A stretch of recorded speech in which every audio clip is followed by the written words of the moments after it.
Maybe you don't want to be a pro wrestler. Maybe you'd like to be a referee or a manager or a ring announcer or a commentator. This episode's all about the steps you can take to following your dream when it's not the dream.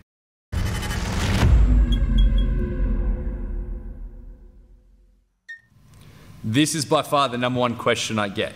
I mean, a lot of pro wrestling schools are very open about the fact that they train pro wrestlers. You can join an open day, you can do a tryout, join the beginners class, hopefully, and learn the craft and work your way up.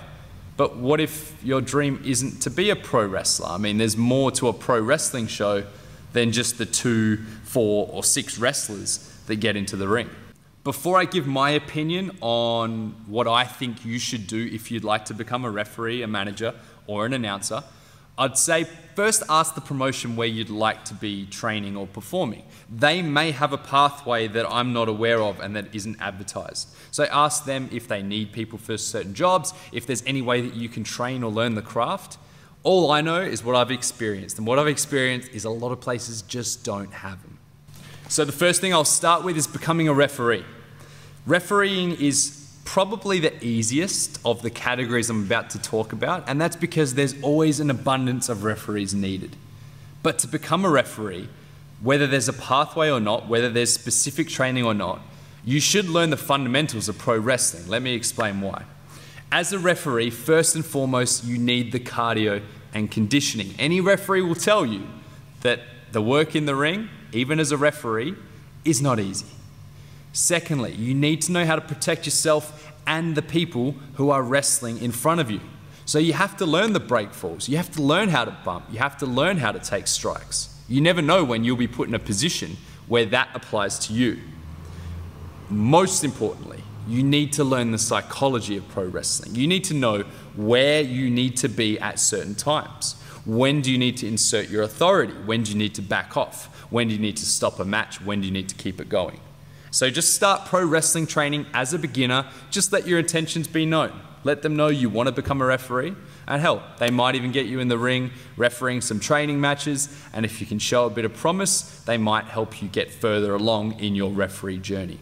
The second one I'll look into is announcing. And whether that applies to ring announcing or commentary, they are both a lot more difficult to get into because there just aren't as many jobs. Think about how many announcers there are in a show. Maybe 1 ring announcer, maybe 2 or 3 commentators at the most.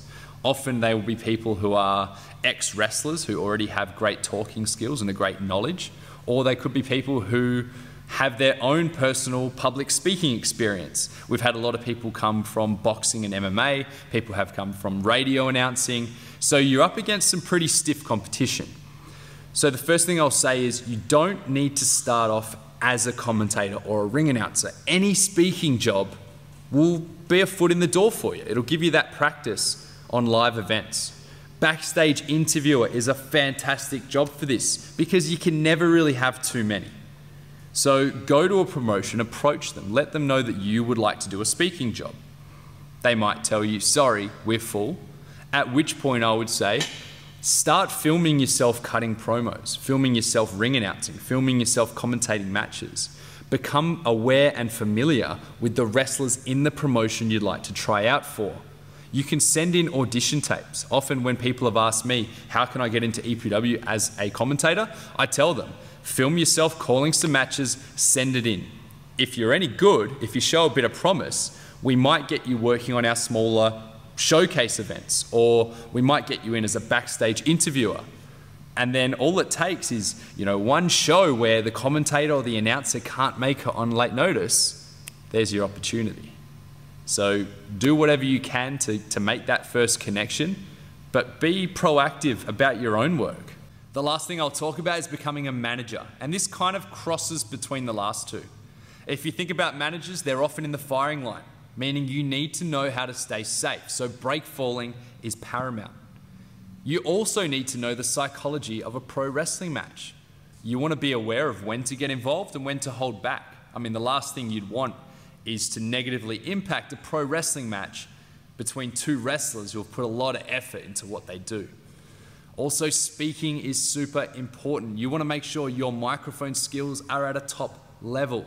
Managers are often used as mouthpieces, whether it be for a wrestler who perhaps can't quite talk yet or shouldn't quite talk yet. So make sure you're confident as soon as you step through the curtain.